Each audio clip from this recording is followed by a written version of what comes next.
बघा, दीर्घ श्वसन. श्वासाकडे लक्ष द्यायचंय. कोणत्याही आसनात श्वास रोखायचा नाही. हे आसन पोटासाठी, पाठीसाठी आणि कमरेसाठी खूप चांगलं आसन आहे. सर्वजण हे आसन करू शकतात. सावकाश, मान सरळ, दोन्ही हात जागेवर आणि पाय सरळ. दीर्घ श्वसन. थोडीशी विश्रांती घ्यायची आहे. पायामध्ये थोडंसं अंतर. दीर्घ श्वसन. पूर्ण लक्ष स्वतःकडे द्या, श्वासाकडे द्या. पाय थोडेसे हलवायचे. दीर्घ श्वसन करण्याचा प्रयत्न करायचा. आता सावकाश पाठीवर झोपायचंय सगळ्यांनी. पाठीवर झोपा.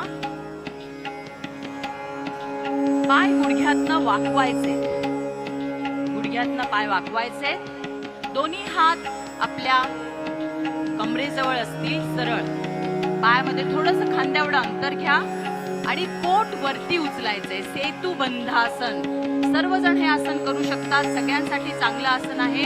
डोकं खाली आणि पोट वरती उचला. छान. पाय वाकलेले आहेत गुडघ्यातनं आणि पोट वरती उचललेलं आहे.